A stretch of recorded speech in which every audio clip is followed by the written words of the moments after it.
Okay, please be seated, everybody. And good afternoon. I am electronically present in the courtroom today as I'm abiding by the court's quarantine protocols.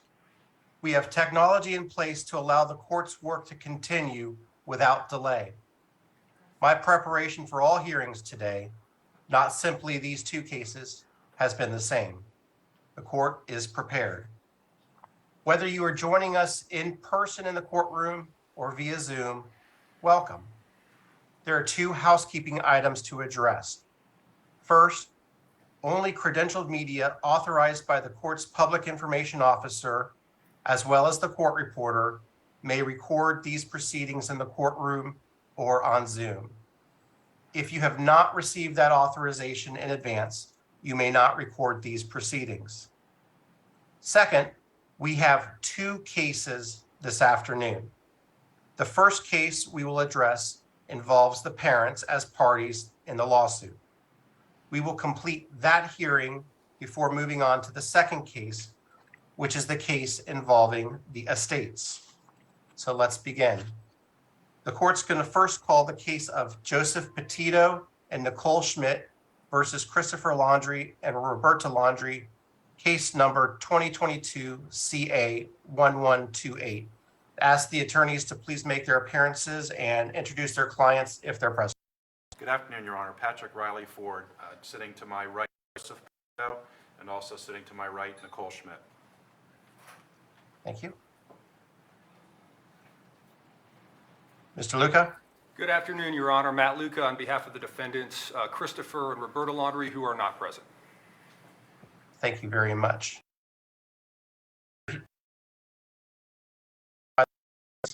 Which is at document identification number, or DIN 33. The plaintiffs have filed a response, which is at DIN 38, and the defendants have filed a reply, which is at DIN 39. I've reviewed those filings as well as the other materials submitted by the parties. So, Mr. Luca, you have the floor, and if you'd like to go to the lectern, that would be great. Yes, thank you, Your Honor. I have to say, Your Honor, it's unusual to be staring at an empty spot up there at the bench. Well, it is what it is.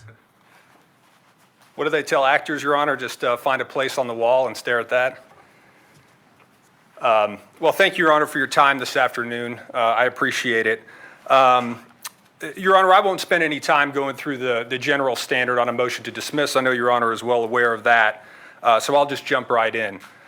Your Honor, our position is straightforward. A cause of action for intentional infliction of emotional distress was not intended to include liability for a defendant who does nothing, who has no contact with the plaintiff.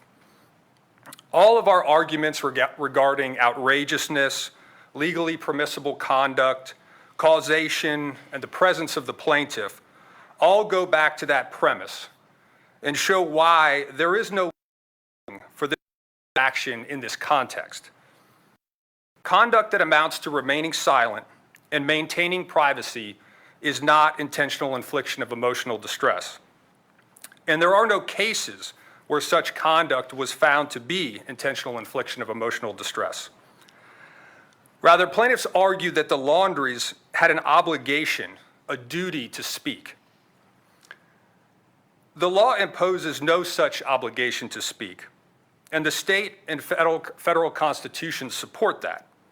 In our society, under our laws, people are free not to speak. Your Honor, the elements of the cause of action alleged are a deliberate or reckless infliction of mental suffering, outrageous conduct, the conduct caused the emotional distress, and the distress was severe. I'll first address the outrageous conduct element, Your Honor. So the standard for determining whether or not conduct is outrageous is that the behavior claimed to constitute the intentional infliction of emotional distress must be so outrageous in character and so extreme in degree as to go beyond all possible bounds of decency. That is conduct that is atrocious and utterly standard, and the subjective response of the plaintiffs is not what controls. Issue of whether or not conduct is outrageous is a question of law and for the court to decide. And that standard is extremely high in Florida. It is not enough that the defendant acted with an intent which is tortious or even criminal, or that the defendant intended to inflict emotional distress, or even that the defendant's conduct can be characterized by malice or a degree of aggravation which would entitle the plaintiff to punitive damages for another tort. Now, Your Honor, looking at the amended complaint in this case, paragraph 32 provides a summary of what the plaintiffs alleged is the conduct that was outrageous. So they allege, first, failing to advise the plaintiffs that Ms. Petito was deceased. Second, failing to disclose to the plaintiffs the location of Ms. Petito's body.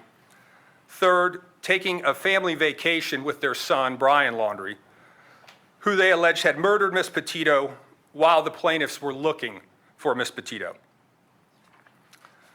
Fourth, blocking access to their cell phone and Facebook page to preclude the plaintiffs from contacting them and getting information regarding Ms. Petito. And finally, that the Laundrie's attorney, not the Laundries themselves, issued a statement to the press expressing hope that the search for Ms. Petito is successful and that Ms. Petito is reunited with her family. Is there a distinction between the attorney doing it on behalf of the Laundries versus the Laundries? Well, Your Honor, the attorney is obviously not a defendant in this case, and there are no allegations that within the complaint that the Laundries directed the attorney to make that statement, what information the attorney had with regard to making that statement. So, Your Honor. Isn't the law attorney the agent of the client? I do agree with that, Your Honor.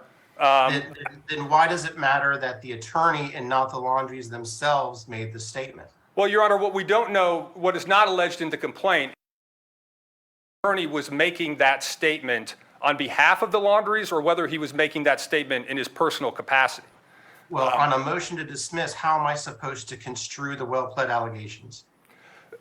Your Honor, on a motion to dismiss, I would argue to the court that by not alleging in the complaint that the attorney was the agent of the plaintiff, or, I'm sorry, of the defendants for purposes of making that statement, that the plaintiffs have not alleged sufficient conduct that would cause liability for the defendants for the statement by their attorney. Well, assume for the sake of argument, the court concludes that there was sufficient allegations that the attorney is the agent for the Laundrie. So assume that to be true. Now we have a situation where the Laundries themselves are making a statement and not standing silent. So what does that do to your argument about staying silent? Your Honor, I still don't think it necessarily makes a difference. I mean, I understand what the court's saying, that if we impute that statement to the defendants, that would not be complete silence by them. However, the defendants do have a constitutional right to have an attorney and to have that attorney speak. So again, Your Honor, in my view, the attorney was merely exercising the constitutional rights of both the attorney and of his clients by making a statement. Okay, but when you make an affirmative statement, that's the antithesis of staying silent, right? I would agree with that, Your Honor, yes. You may continue. Thank you. Your Honor, the plaintiff's claim of outrageous conduct in this context is novel. The plaintiffs have cited no cases where a person's silence except with regard to what Your Honor just raised with regard to their attorney's statement, was considered outrageous, regardless of the circumstances. And they certainly haven't cited any cases where a statement by a person's attorney has been considered outrageous. All of the cases they've cited involve some action by the defendant. Accepting the allegations of the amended complaint as true and allowing the case to proceed further would require family to speak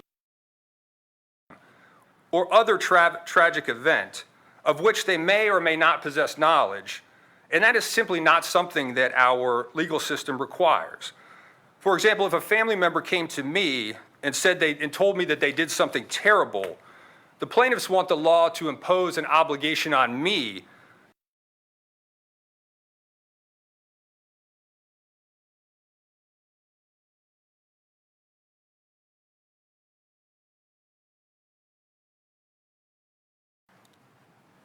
even if that I'm sorry, go ahead. Let me make sure I understand what you're saying. Are you saying that they came to you in your capacity as a lawyer or as just a normal person? Just a normal person, Your Honor, just a family member. Okay, well, does Florida recognize a privilege, a parent-child privilege? Your Honor, I'm not arguing privilege. This could be somebody who a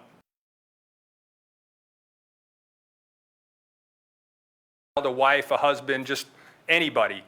My argument is not that there was a privilege between Brian Laundrie and his parents. My argument is that even if Brian Laundrie conveyed information to his parents, that they don't have a requirement then to speak with regard to that information. They don't have to share it. Okay, well, let's go down that road for a moment, because this is where I'm having some difficulty. I fully understand and get the constitutional right to remain silent. That being said, we're on a motion to dismiss on a complaint where I have to assume the facts are true. And you're trying to get me to say that the complaint itself demonstrates the existence of a right to remain silent. And I'm trying to understand how that is, or is that more of an affirmative defense that should be fleshed out in the pleadings? Your Honor, I don't agree that it's an affirmative defense that needs to be fleshed out. I believe the court can, obviously the complaint alleges that the defendants were residents of the state of Florida, so the Constitution of Florida and the Constitution of the United States apply to them. And if you look at the complaint, Your Honor, even though it doesn't allege a formal criminal investigation, it doesn't use those magic words, so to speak, it does allege that Brian Laundrie murdered Miss Petito. It alleges that Brian Laundrie engaged in conduct to try to cover that up by sending text messages and things like that. It alleges that the defendants, his parents, the Laundries, were trying to help him escape the country. It alleges that the Laundrie family hired an attorney, and then once they hired the attorney, at that point, all the contact with the plaintiff stopped. And the only statement we have is that one statement by their attorney that the court referenced. So under those circumstances, as alleged in the complaint, Your Honor, that's enough for the court to say somebody in that situation could invoke their Fifth Amendment privilege. That's not something that the court would need to find additional facts.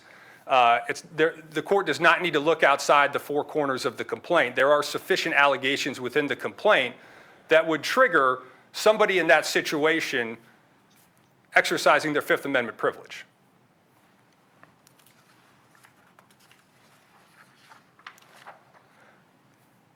Your Honor, would you prefer for me to continue with the outrageous element or move on to the legally permissible element, since that seems to be Whichever way you want to go. Okay, thank you, Your Honor. I'm not shy in asking questions. I understand. Your Honor, the plaintiff's cause of action could also extend to somebody who, may not be in the situation where they were told something, but maybe they witnessed something, or maybe they came upon some evidence, or somehow they had some information that might be relevant to some tragic event. The plaintiff's cause of action would impose an obligation on people like that to contact the families who may be involved in that situation and disclose what they knew, or they would fear being sued. The slippery slope of allowing this cause of action to proceed would really require anyone with knowledge of events that are hurtful or which cause emotional distress to another to convey to convey their knowledge or potentially be exposed to liability. Now, the underlying crime.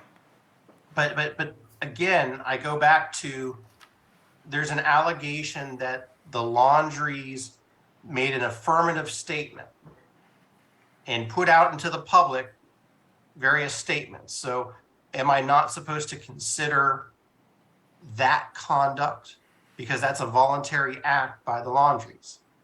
I understand, Your Honor, and I assume you're referring to the one statement by the attorney alleged in the complaint. Assuming for the sake of argument that that is an affirmative statement by the Laundries, Your Honor, you can definitely consider that. But again, in the context of the overall case, is that statement alone sufficient to meet the standard for outrageousness? If, let's say, for example, I had some knowledge about a crime that somebody committed, and I made a public statement about some aspect of that case, but I didn't share everything that I knew, or I hedged my bet, so to speak. Would I then be subject to liability because I shared something but I didn't share other things? That's really the question, Your Honor. Is what are we going to require of people in a situation like this? Are we going to require them to say everything that they know, or are they going to be allowed to speak freely or not speak at all? That's really the question before Your Honor. And Your Honor, I think it's important to keep in mind the standard that we're talking about here, that the conduct has to be atrocious and utterly intolerable in a civilized society. People who are faced with difficult challenges have to make difficult choices. In our society, which I would propose is civilized, recognizes at its core that things like remaining silent or speaking through an attorney are foundational rights. And those are choices that our society considers entirely tolerable. And in fact, they're codified in our founding documents. So, Your Honor, even considering the statement by the attorney, I would submit to Your Honor that's not atrocious, it's not intolerable in a civilized society for their attorney to make a statement for them like that. Your Honor, another thing I'd like to address that the plaintiffs raised in their response is that the Laundries were somehow in an unequal position to the plaintiffs, and that made their conduct particularly outrageous. Your Honor, I don't think that the standard for unequal positions is really what the plaintiffs would qualify that under this circumstance. Your Honor, in Dependable Life Insurance Company versus Harris, which is a 5th DCA case from 1987, it's cited in our papers. Your Honor, in that case, and what the plaintiffs rely upon is restatement of torts, section 46, subsection E, which states this unequal position argument. And what the restatement says is, the extreme and outrageous character of the conduct may arise from an abuse by the actor of a position or a relation with another which gives him actual or apparent authority over the other or the power to affect his interests. Thus, an attempt to extort money by a threat of arrest may make the actor liable even where the arrest or the threat alone would not do so. In particular, police officers, school authorities, landlords, and collecting creditors have been held liable for extreme abuse of their position. Even in such cases, however, the annoyances that are not extreme, even in such cases, however, the actor has not been held liable for mere insults, indignities, or annoyances that are not extreme or outrageous. So, Your Honor, in Harris, what the court recognized there is that the result of this unequal position must be something that is akin to extortion, meaning that somebody threatens another person based upon their position to cause some harm, like, I'm gonna cause you to lose your job, I'm gonna cause you to be arrested, I'm gonna hurt your family, something like that. That's really what it's about. It's about somebody who has some authority to affect the person's life. It's not a situation where somebody might have information that another person doesn't have and they simply don't share it. That's not really what the Harris case or what the restatement are talking about when they say unequal positions.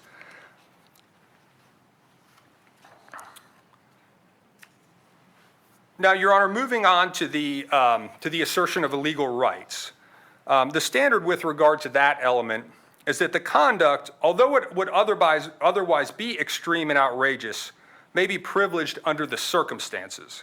And the actor is never liable, for example, where he has done no more than insist upon his legal rights in a permissible way, even though he is well aware that such insistence is certain to cause emotional distress. Now, we have several rights at play here, Your Honor. You brought up one earlier, the Fifth Amendment right to remain silent. That is certainly one of them. There's also the First Amendment right of freedom of thought, which would include both the right to speak freely and the right to not speak at all. And that was cited in Woolley versus Maynard, a Supreme Court case from 1977. Again, it's in our papers. Aren't we responsible for the words that we say when we say them? I would agree with that, Your Honor, certainly. Certainly, if you say words. Johnny Depp just got found civilly liable for defamation by what his attorney said, right? Again, Your Honor, I understand that in certain contexts, the statements of an attorney could potentially be, lead to something like defamation. I agree with you on that. I think really what we're talking about here, though, Your Honor, is a statement by an attorney that even in and of itself is certainly not defamation, and it is not outrageous. My understanding of the statement, and correct me if I'm wrong, is the Laundries knew, and again, this is on a motion to dismiss, so I have to accept what is alleged as true. Not that it is true, but I have to accept it as true. That the Laundries knew where the Gabby's body was, and they put out a statement in the middle of the search, hoping about the success of that search, and then not either directing them or either staying silent. I mean, that's kind of my understanding of what is being alleged. Is that correct, or am I misunderstanding? No, I believe that's my understanding as well, Your Honor, that the attorney made the statement while the search was ongoing. And knowing exactly where the Gabby's body was. Well, Your Honor, again, that's the rub, is the plaintiffs haven't alleged anything in the complaint as to what the attorney's knowledge was when he made that statement. That he had that information. That's a totally different thing. They've alleged that the parents, the defendants, had that information, but they don't allege that that information was ever shared with the attorney, or that the attorney had that information when he made that statement. That's kind of the issue, is they haven't really made any allegations about the attorney and what he may or may not have known. It's really all about what the parents knew, and they don't make any allegations about what the parents communicated to the attorney. So really the attorney's statement, again, if just looking at it within the four corners of the complaint, there really isn't enough there to say that whether or not when the attorney made that statement, what his knowledge was about any of the facts of the case, frankly. And I would also submit to you, Your Honor, that statement's fairly benign. I mean, I understand in the context that they've alleged, it could be construed as trying to divert attention or something like that. But again, it's a fairly benign statement. I mean, he's really just expressing that he hopes that she returns. And again, they haven't alleged what information he had when he made that statement. Isn't the context really what's important here? And that's what the second DCA said in that insurance case where the adjuster denied coverage and did so knowing that the person didn't have long to live and just wanted to outlive the person. And the second, which is binding on me, found that to be outrageous conduct. That is true, though, Your Honor. In that case, the second DCA said that the actions of the insurance company in simply denying the claim, even though they had been ordered by a judge of compensation claims to pay the claim, that in and of itself would not have been outrageous. But what made it outrageous was that there was some sort of internal decision made that they're just not going to pay it for a certain period of time in the hopes that the plaintiff would die. I agree with you that made that particular case rise to the level of outrageousness. Your Honor, frankly, the statement by the attorney in this case doesn't come even close to that level of outrageousness. I mean, you're talking about, withholding medical care in the hopes that somebody dies so you don't have to pay for it. I mean, I don't think any of us sitting here would not find that to be outrageous. We're talking about a statement by an attorney sort of, boilerplate and generic, just expressing that he hopes that the search is successful and whatnot. I don't really equate those two. I mean, I do agree with your point, Your Honor, that the context is important. We do have to consider the context as alleged in the complaint in this situation. But I would just submit to Your Honor that even considering that context within the complaint, the attorney's statement is not outrageous. You have about 5 minutes left in your argument. Okay, thank you, Your Honor. So I'll move forward, Your Honor. I know we filed a motion and Your Honor has read it, so I'm not going to try to belabor too many points here. But with regard to the assertion of legal rights, really, the plaintiffs recognize that the Laundries have constitutional rights, and that the conduct that they have alleged within the complaint is really an exercise of those rights. So what they argue in response is that the court on a motion to dismiss shouldn't consider certain things. Number one, because they allege that within the complaint they haven't alleged state action. Number two, that they haven't alleged any constitutional rights within the complaint, and so the court shouldn't consider them. And then fourth, that the constitutional rights are affirmative defenses. Your Honor, with regard to the state action argument, as an initial matter, just because the government isn't trying to compel someone to do something doesn't mean constitutional rights don't go away. If you don't protect your own constitutional rights, even when the government's not trying to do something to you, then you would likely waive them. If the defendants in this case had made a bunch of statements, even if those statements weren't to law enforcement, those statements could absolutely be used against them. So, in that sense, Your Honor, those rights exist, irregardless of whether the state is involved. Your Honor, also, as a second point, there is state action involved here. And one of the cases we cited to Your Honor in our motion sort of sums it up. It's Gerber versus Longboat Harbor, North Condo. It's a Middle District of Florida case from 1991. And that court said, defendant's motion to dismiss is predicated upon its assertion that, since it is not a governmental entity and has not assumed substantially all of the functions of a governmental entity, the provisions of the First Amendment as incorporated in the 14th Amendment simply do not apply. This court cannot agree with defendant's contention, and by applying the principles enumerated in Shelley versus Kramer, which is a Supreme Court case that sort of set forth that the third branch of government, the judicial branch, is also state action. This court found and continues to find that judicial enforcement of private agreements contained in a declaration of condominium constitutes state action and brings the heretofore private conduct within the scope of the 14th Amendment, through which the First Amendment guarantee of free speech is made applicable to the states. Now, obviously, we're not dealing with a contract here or a condo association or anything like that, but the point is the same, that when a party tries to use the courts to enforce something, then there is state action. And in this case, Your Honor, the plaintiffs want the court to enter a judgment against the defendants.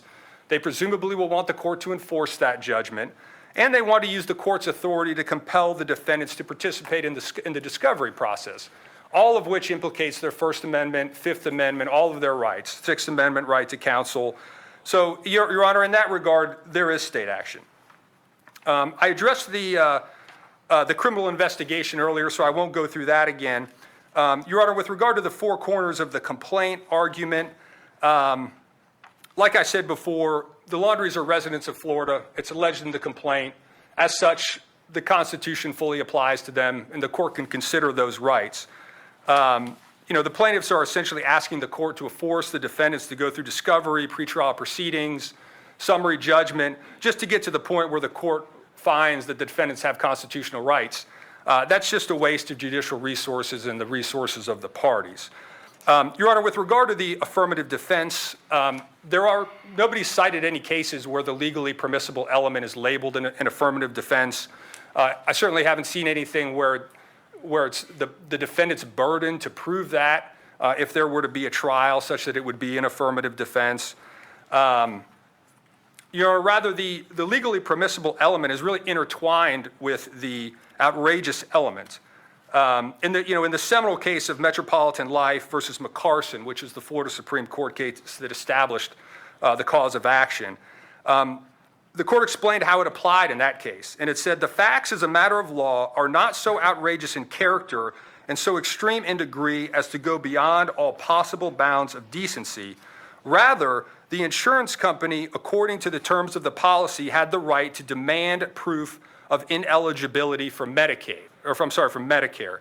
And then it goes on and it says, Metropolitan did no more than assert legal rights in a legally permissible way. As such, Metropolitan's actions are privileged under the circumstances. So, Your Honor, it's not really a defense, it's really part of the outrageous calculus, the outrageousness calculus, that the conduct isn't legally outrageous if there is a privilege or a legal right that's being asserted. And Your Honor, we cite some additional cases in our reply that I'll rely upon in that regard. Your Honor also said that even if this is an affirmative defense, which I don't think it is, the court can consider an affirmative defense if it is apparent from the face of the complaint. Your Honor, we would argue that constitutional rights are apparent from the face of the complaint. They allege a crime was committed. They allege an attorney was hired. So it's not a situation where the court can't consider the defendant's constitutional rights. And in fact, in the case Huzzar versus Gross, which we cited in our papers, it's the first DCA case from 1985. It's a defamation case. And in that case, the court was considering a First Amendment privilege on a motion to dismiss and held that trial courts, upon motions to dismiss, routinely make decisions as to whether a privilege applies to protect an allegedly defamatory statement. So again, in that context, the court held that on a motion to dismiss, the court can consider a constitutional right of a defendant if that constitutional right is their defense. Okay, well, let's just ask. I know you have identified what you contend is one crime, which is to actively assist Brian evade capture, essentially. Assuming, of course, that this is not within the four corners. I mean, we know outside of the four corners, but not in the four corners. Is there an allegation that there was an arrest warrant out for him? But assume, for the sake of argument, that is sufficient for purposes of us to find that there was some sort of active crime, if you will. Is there any other crime that the Laundries have been accused of or could potentially be accused of? Because before you can invoke a constitutional right to remain silent, there's got to be a crime, right? Well, Your Honor, there doesn't necessarily have to be a crime. You just have to believe that you might be in jeopardy of a potential investigation. Well, doesn't the case law talk about it has to be a chain in the causation towards a crime? Your Honor, I don't disagree with you on that point. What I'm saying, though, is there doesn't have to be a formal investigation. If I left this courtroom and committed a crime and nobody knew about it, I'm not obligated to go confess that crime. Like I can assert my silence for as long as I feel like I need to protect myself. Well, let me ask you this, because the case law I'm familiar with is in a deposition, the Fifth Amendment would have to be invoked as to each specific question. So, for instance, if the question is, what is your name? You might not have a Fifth Amendment right to not answer that, depending on the context of the alleged crime. So I get back to what is the crime here? And isn't that really something that we need more pleadings to be able to accurately identify so that I have a better standard as to whether or not your Fifth Amendment argument actually is applicable? I don't think so, Your Honor. Certainly the plaintiffs have alleged criminal conduct, most of which by Brian Laundrie. I'll agree with that. But they do allege that the Laundries, potentially were trying to assist Brian Laundrie in leaving the country, which could be an obstruction, could be something else. There could be, again, we're not leaving the complaint when we talk about that. And so in that regard, the defendants still wouldn't have an obligation to speak about other things that may be sort of tangentially related to the whole situation, if there is potentially a crime involved. I mean, Your Honor, in Miranda versus Arizona, the Supreme Court held the privilege is fulfilled only when the person is guaranteed the right to remain silent unless he chooses to speak in unfettered exercise of his own free will. So it's the defendant's exercise. It's not something where the defendant can maintain his silence only with regard to certain things. If he's not being compelled to answer questions, he doesn't have to speak, period, at all. Again, from Miranda versus Arizona, the privilege has come rightfully to be recognized in part as an individual's substantive right, a right to a private enclave where he may lead a private life. That right is the hallmark of our democracy. So again, Your Honor, it's not, in Miranda versus Arizona, the court wasn't parsing what questions the defendant can or cannot answer. They said the right is a private enclave where a person can lead a private life. They can maintain that privacy for as long as they're able. Now, of course, like there are certain situations if defendant is subpoenaed to testify, perhaps certain questions could be parsed, like what the person's name is or something, as long as that's not incriminating, which in some contexts it is. This is, again, going to the plaintiff's argument, they haven't alleged that anybody was compelling anybody to do something and they refused or something like that. In that context, everybody has the right to their private enclave. They don't have to come and affirmatively state everything they know about everything. That's just not the way our society works. It's not the way, it's not how the Constitution works. People are protected until they're not. And so that, in my opinion, Your Honor, I don't believe that the Laundries would have an obligation to provide certain information and not provide other information. That they can withhold all information until it's compelled of them. That's or they're provided immunity by the government or whatever the circumstance might be. Well, let's put a pin in that right now so I can hear from your opponent. Yes, Your Honor. And Your Honor, for our remaining arguments, we'll just rely upon our papers unless the court has some specific questions that you'd like to address. Thank you, sir.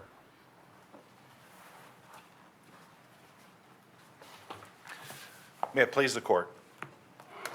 Your Honor, this case is not simply about the silence of Christopher and Roberta Laundrie, who knew that their son had brutally murdered Gabby Petito.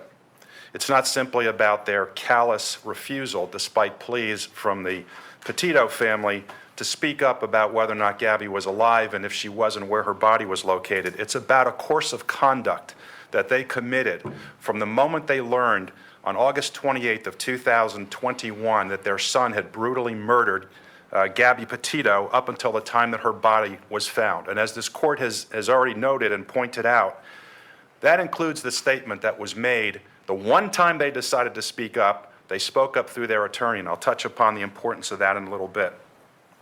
As the court knows, you're bound to accept as true all of the facts alleged in the four corners of the complaint, and I'd just like to review what some of those allegations are. Well, let me ask you this, Mr. Riley. And let's lay aside the statement that the attorney made on behalf of the Laundries. What duty did the Laundries have to do anything to help Mr. Petito and Ms. Schmidt? That's a fair question, Your Honor, and I've struggled with the answer to that particular question, and I guess maybe by answering this I'm deflecting, but my answer is this. It's about what they did with the information that they have, not just not disclosing what they knew to the Laundries. And by the way, they could have, to the Petito family, excuse me, they could have made an anonymous phone call and said where the body was located, and that would have helped this situation tremendously. They knew, starting on August 28th of 2021, that Gabby was dead. They knew where Gabby's body was.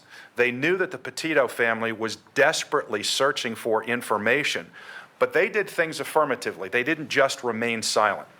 Brian Laundrie came home in Gabby Petito's van by himself to his family's home. That family, knowing that Gabby was dead, knowing their son had murdered her, knowing where the body was, and in particular, knowing that Joseph Petito and Nicole Schmidt were desperate to learn where their daughter was located, they went on vacation. They assumed and continued their normal life as though nothing had happened, while this family was suffering, wanting to know what where their daughter was. Not only did she not. Let's get back though to legal duty. I hear what you're saying, that these facts might sound bad, but we're not talking about social mores here. We're talking about legal duty. We're talking. So let's try to focus in on what duty did the Laundries have? What did they owe to Gabby's parents? Well, let's put in perspective what the relationship was, Your Honor. These people were not strangers. These people were, their son was engaged to marry Gabby Petito. Gabby had lived with them for about a year. They had both visited Joseph Petito's home and Nicole Schmidt's home. They were cordial. They had a cordial relationship, a warm and friendly relationship. They knew how much Gabby meant to Joe and to Nicole. Going to the issue of a duty, Your Honor, I struggle with that. I admittedly, it's difficult to say what it is, and that's why I'm saying there was a course of conduct that they did that was outrageous, culminating, in my view, in the statement that was made by their attorney, who, as Your Honor pointed out, is their agent. And what that attorney said in particular is telling. So there's no question that he represented, that he was making that statement on behalf of the Laundries, because he says, it is our understanding that a search has been organized for Miss Petito in or near Grand Teton National Park in Wyoming on behalf of the Laundrie family. It is our hope that the search for Miss Petito is successful and that Miss Petito is reunited with her family. That statement was issued with the full knowledge and consent of the Laundries, with the full knowledge on the part of the Laundries that Gabby was not alive and that Gabby's body was located somewhere out west. And instead, they make a statement saying, we hope you find her. We hope you're reunited, giving them false hope that perhaps their daughter is still alive. If that's not outrageous, Your Honor, I don't know what is outrageous. So I think when you talk about their affirmative duty to speak up, I struggle with that. But they did speak up. And when they spoke up, they made that very callous, that very terrible statement, giving hope to Joe and Nicole that perhaps Gabby was still alive, with full knowledge that she was not. And Judge, when I talk about the course of conduct, I want to talk about some of the cases that I cited in my response to the motion where the court found that there was outrageous conduct. And I don't see how any of these cases are by any stretch of the imagination, worse than what happened in this particular case. In the McAlpin versus Sokole case, a patient went to a hospital to have an x-ray done. She put on a hospital gown. She walked into the x-ray room, and the minute she walked into the room, the doctor began berating her in front of other staff because she hadn't paid another doctor's bill. He told her he wasn't going to treat her, and he told her that he was going to call security and have her removed from the hospital.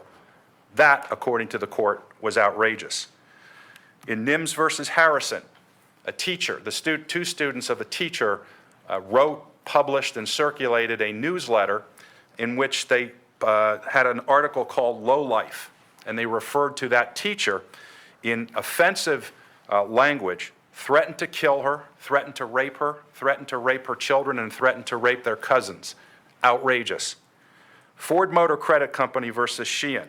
Collection agent is unable to locate the debtor, contacts the debtor's mother, tells the debtor's mother that she's from a hospital out in California. She's trying to locate the debtor because two of the debtor's children had been in a serious car accident, and she wants to find the debtor so that she can let him know about this accident. The son speaks to the mother later that day, hears the story from the mother, spends the next 7 hours calling hospitals and police departments out in California, only to find out that this story was false. That was outrageous. The Dependable Life Insurance Company versus Harris case was talked about previously.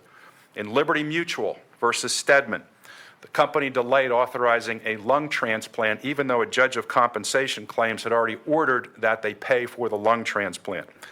The carrier knew she would die without the lung transplant, so hoping the problem would go away, they denied payment in an effort to intentionally induce stress on her part to speed up her demise. The court said, under the totality of the circumstances, it's outrageous. Williams versus Mineola, and it's these two last cases that I'm going to cite the court to that I think are most instructive here. In Williams versus Mineola, police officers attended the autopsy of a teenage boy who had been murdered or committed suicide, and they were there with a videotape, a video camera, and a camera to record it because of the suspicion that a crime may have been committed. They took that video, they took those photos, and they took them to a party.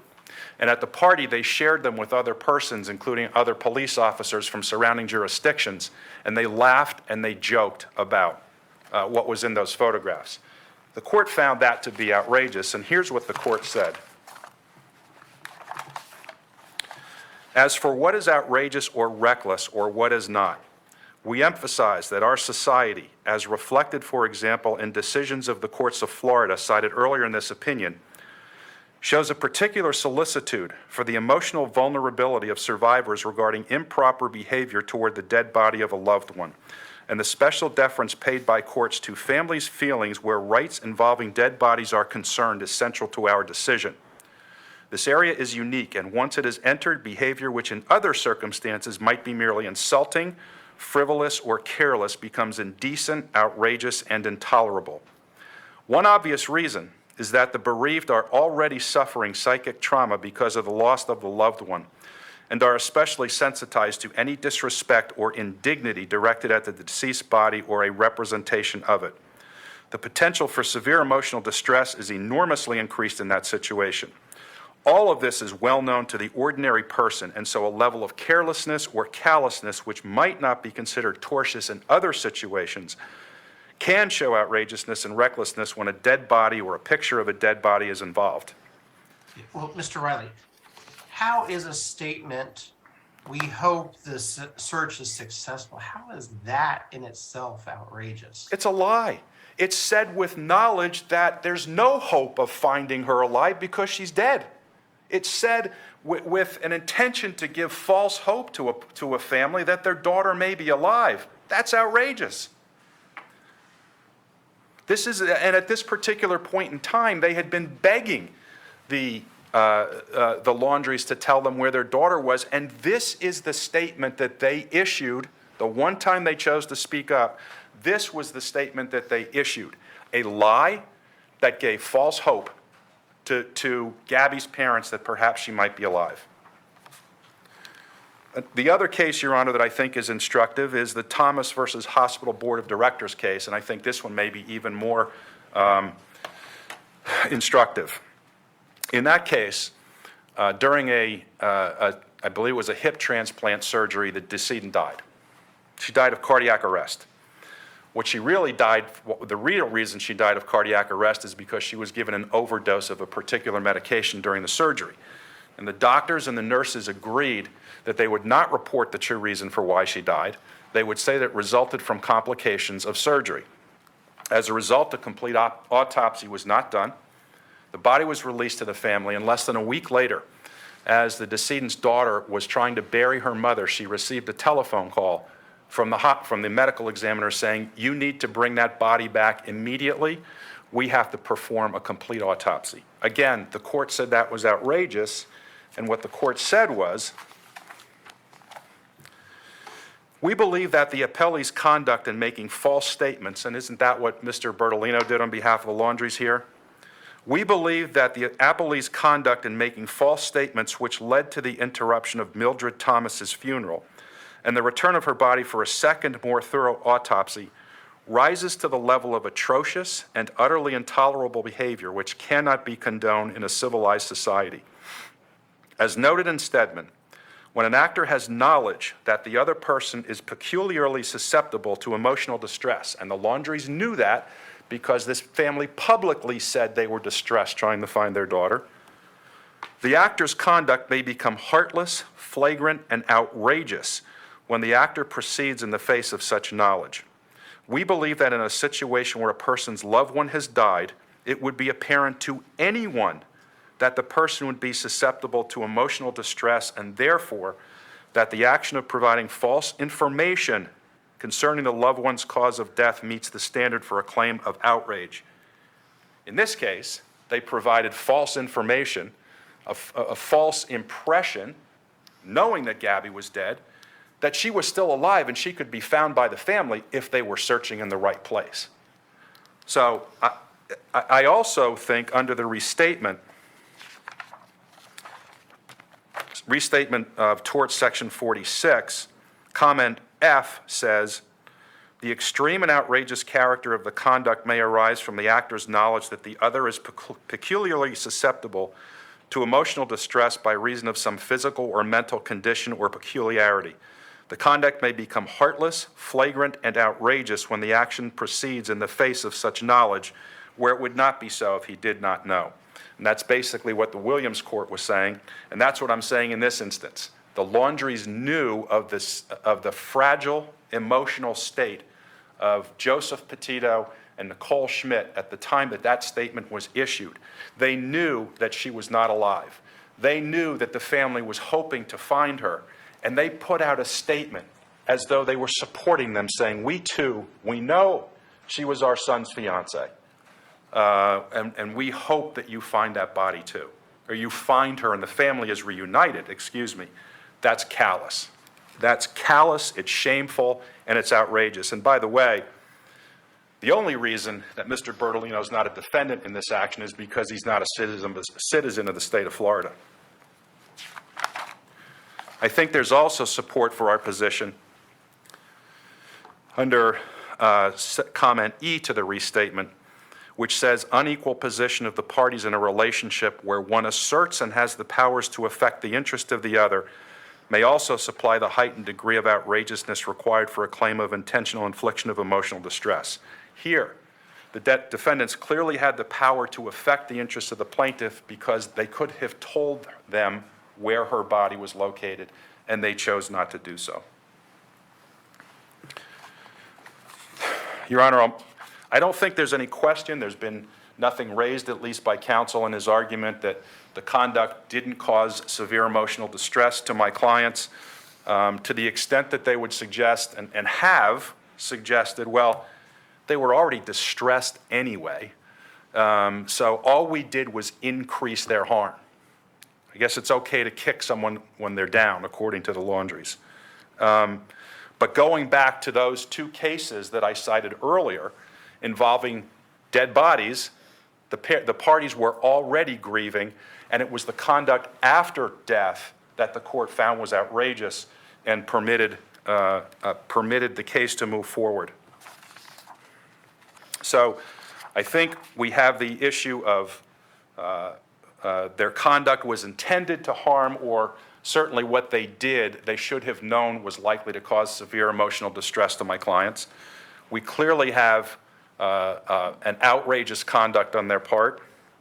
I think we have established that the conduct caused more emotional distress. It doesn't have to be the only cause of their distress. If it increases, that's sufficient to recover.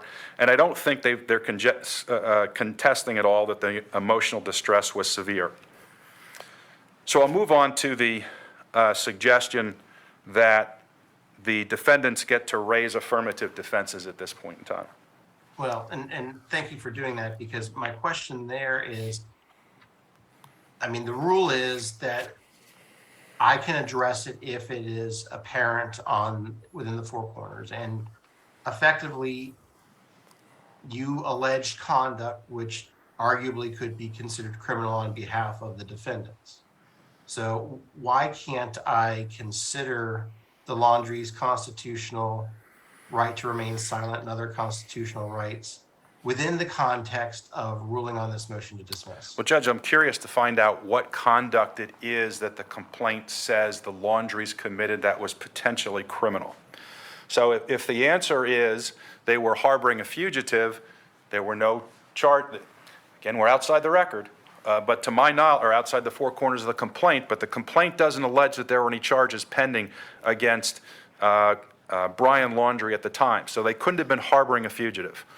Are they? I'm not sure the absence of charges is the criteria that we use. Well, Judge, what this is forcing me to do to address that is to go outside the record, which is not what we're supposed to do, to say he wasn't running.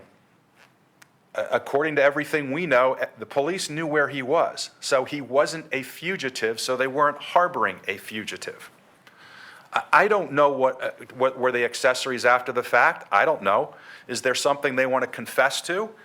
I'm happy to hear it, but I don't know that anywhere within the four corners of the complaint there's a suggestion that the Laundries were under investigation for a crime or that they had committed a crime.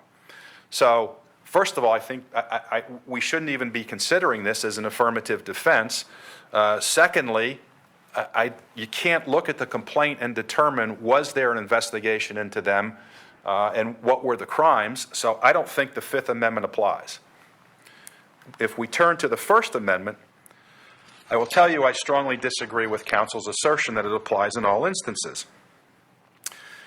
The defendants rely on Woolley versus Maynard for the proposition that they have a constitutional right to say nothing. But Woolley says that the right of freedom of thought protected by the First Amendment against state action includes both the right to speak freely and the right to refrain from speaking at all. And we're not talking about state action in this case. The defendant says we're asking the court to force the defendants essentially to say something. That's not what we're doing. We're seeking damages for their conduct. More importantly, the First Amendment does... Mr. Riley, though, I want to direct you back to paragraph 30 of your complaint, where you say that the defendants were keeping the whereabouts of Brian Laundrie secret, and it is believed were making arrangements for him to leave the country.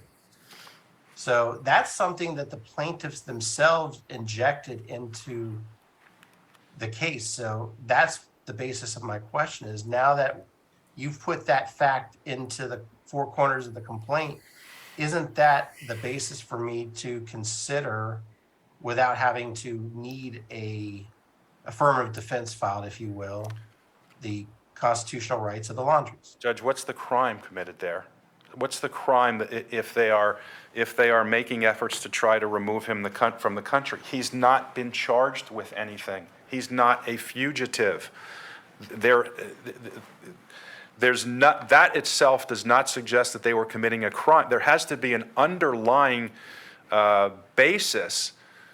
If the complaint said there was a warrant out for Brian Laundrie's arrest and the Laundries were moving money around to try to move him out of the country, I agree with you wholeheartedly that you could arguably consider a Fifth Amendment argument in this case. But there's nothing in there to indicate that there was any criminal conduct on the part of the defendant. There's a statement that says they were moving money around to try to get him out of the country. Is that unlawful as it's pled in this complaint? No, it's not. Okay. Going back to the First Amendment issue, Your Honor, it doesn't set forth an all-encompassing right to remain silent. Only where through state action they are being asked to espouse a religious, political, or ideological cause which they do not support, do they have that right. And I will cite to you from one of the cases in my brief, my motion, the Overbay case, which says, freedom of speech includes both the right to speak freely and the right to refrain from speaking at all. At its heart, the right to refrain from speaking is concern for preventing government from compelling individuals to mouth support for views they find objectionable or mandating speech that a speaker would not otherwise make. In other words, the court continued, The right to refrain from speaking limits the government's ability to sanction or override a private individual's preference for not making certain speech. Not all speech, certain speech. So let's look at Overbay. Mr. Riley, you have 5 minutes left, sir. Thank you, Your Honor. Are the Laundries suggesting that we're seeking to compel them to mouth support for a view they find objectionable? Do they find it objectionable to tell a grieving family where their daughter's body is located and that that she's no longer alive? Do they believe that they would have a personal individual preference for not making a statement that they knew where the body was located? That's ludicrous. The First Amendment does not apply in this particular circumstance. We pointed out that they contacted counsel to show a course of conduct and to support our proposition that they knew that Gabby was dead and that they knew where her body was located as of August 28th. They immediately contacted an attorney. I get back to where's the duty, and certainly there's no legal prohibition on calling a lawyer. I'm not, Judge, I'm not going there. I'm saying that's support for our position that they knew. That's circumstantial evidence, in my view, that's why it's in the complaint, goes to show that at that point in time they knew. I'm not being critical of them retaining an attorney. I'm not suggesting they shouldn't have. I like the fact that they retained Attorney Bertolini, and Attorney Bertolini said what he said on September 14th of 2021. So we're not saying they shouldn't have hired an attorney. We're not saying hold it against them for hiring an attorney. I'm simply saying they hired one immediately after getting a phone call from their son, who then returned home without Gabby. Circumstantial evidence to show that they knew. That's the only reason that I raised that issue about them hiring a lawyer. Your Honor, unless you have any other questions, I believe I've covered everything I wanted to cover. Thank you very much. Thank you. Mr. Luca, I'll give you 2 minutes for any brief reply, but let's keep it to 2 minutes. Yes, thank you, Your Honor. Your Honor, one thing I would point you to with regard to that City of Mineola case, Your Honor, there is a second DCA case, Crenshaw versus Sarasota County Public Hospital Board. I think it's cited in both my motion and the plaintiff's brief. And in that case, Your Honor, that case also involved a dead body, a stillborn child. And basically what happened is after the child was born, deceased, somebody within the hospital mutilated the child. It ended up going down a laundry chute. And in that case, Your Honor, importantly, the court noted that obviously if the mother had witnessed all of those terrible things that happened to the child, that might be one thing. But the court noted that the physically injured party should be directly involved in the event causing the original injury. If such a person sees it, hears it, or arrives on the scene while the injured party is still there, then that person is likely involved.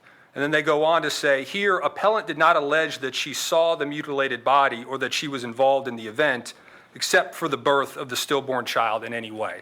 So, and Your Honor, that Stedman case was cited in Mineola, and in Mineola, the fifth DCA said that to the extent that Stedman conflicts, they're not going to follow Stedman. But Stedman would control here because it is a second DCA case. And lastly, Your Honor, I didn't raise this, get time to raise this initially, but I would point Your Honor to another important case, which is MM versus MPS. It's a third DCA case from 1989, again cited in the papers. And although not perfectly analogous, that case is instructive because it involves the parents suing the defendant for something that was done to their daughter. And in that case, the defendant told the parents that he had sexually abused their daughter, but obviously the parents were not present for the abuse. In that case, the court found that the appellants were not present when the alleged mistreatment of their daughter took place and may not claim emotional distress for her injurious or offensive treatment. Now, the plaintiffs countered that the disclosure of the treatment of their daughter was what caused their emotional distress. And the court said, after reviewing the law, we are unable to conclude that learning the awful truth from the defendant afforded appellants grounds for recovery for their own distress. And the court said, if courts were to allow relatives of tort victims compensation for the distress they suffer when they receive bad news about family members, when there is no attendant intentional or reckless conduct directed toward them, an avalanche of litigation would ensue. Compensation is available for actual harm to the victim. Only in carefully prescribed circumstances is compensation permitted for relatives who suffer emotional distress. It is not lack of compassion, but necessity that restricts relief to the immediate victim.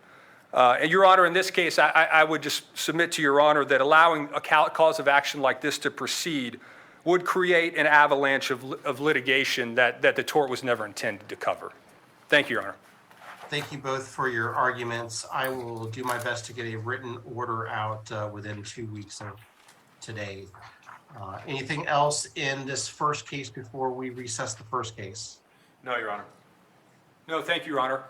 May I be excused? Yes, sir. I don't represent any parties in the second case, so. That's okay, fine. Your Honor. While Mr. Luca is cleaning up, is there anybody that's going to be here in the second case, which is Nicole Schmidt as administrator of the estate of Gabrielle Verona Petito versus Barry F. Spivey as curator of the estate of Brian Laundrie, case number 2022 CA 2115 SC? Your Honor, Patrick Riley on behalf of Nicole Schmidt as personal representative of the estate of Gabrielle Petito. Okay. And has anyone appeared for the respondent? No one, to my knowledge, has appeared. As Your Honor knows, Attorney Spivey, there was an order entered at the request of Attorney Spivey that because it was the Laundrie family who filed the objection to the claim that was made against Brian Laundrie's estate, they should defend the action.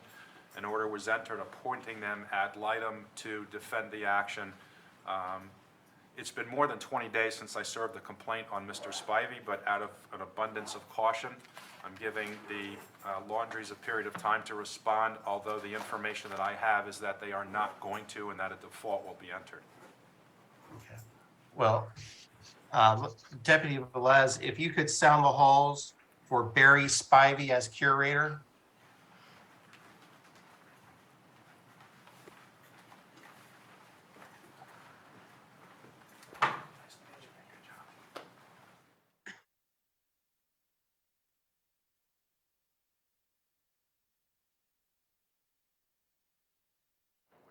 Response in the hallway, Your Honor.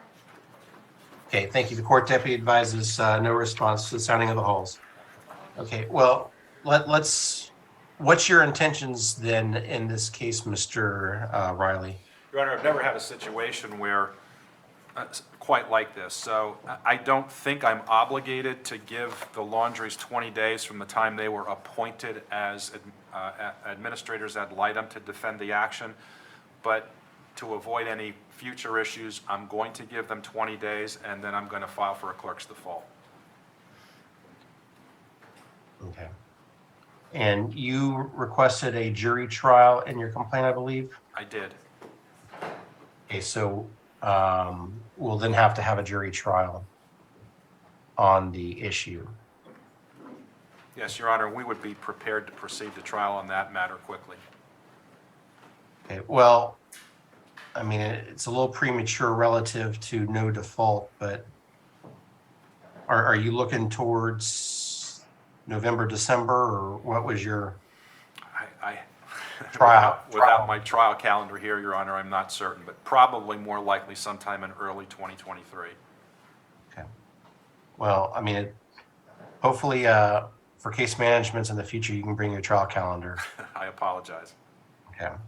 Well, we'll wait and see whether you obtain a default or if someone appears. Obviously, if someone appears, I want you all to go ahead and do the case management order and get deadlines set. And so that we'll get the case rolling. If you end up having a default, then we can set a trial. I don't think we necessarily need another case management. You know, we've got a November 14th, December 12th, then we'll, in the new year. See. Your Honor, I can look at my calendar now. Yeah. Well, I mean, I can't set a trial right this second because there's no default. True, okay. But the reality is, because you requested a jury trial, we're going to have to impanel a jury on it, assuming that you're going to proceed with the case. I mean, obviously, if you decide not to proceed with the case, then we don't need to have it. But we'll call a jury, and we'll go from there. Very well. It's just, you know, I'm trying to figure out, you know, with all the other trials going on here and which judges are going to be here when, you know, just need to start planning these things out. I hope that doesn't mean what I think it means, but for next year. Oh, I have no idea which judge is going to be here in 2023. That's the chief judge's prerogative. Understood. Yeah. So I will not reset a case management if Mr. Spivey or an administrator shows up. I'd ask that you go ahead and do a case management order and send it in, a report. If it is a default, send my judicial assistant word that the default has been entered and a couple of dates on our trial calendar where you're looking for the trial to be had, and then we'll go from there. Thank you. If assuming that there is a default, how many days of trial are you anticipating? 1 to 2 at the most. The witness list will be short. I suspect jury selection will take us a little bit of time. Well, yeah. That's why I was saying 1 to 2, because I think I could try the case in a day. Okay. Anything else in the second case, Mr. Riley, that No, Your Honor, thank you. no? Okay. With that, we're going to be adjourned for the afternoon. Thank you all very much for being here, and have a good afternoon. Thank you, Your Honor.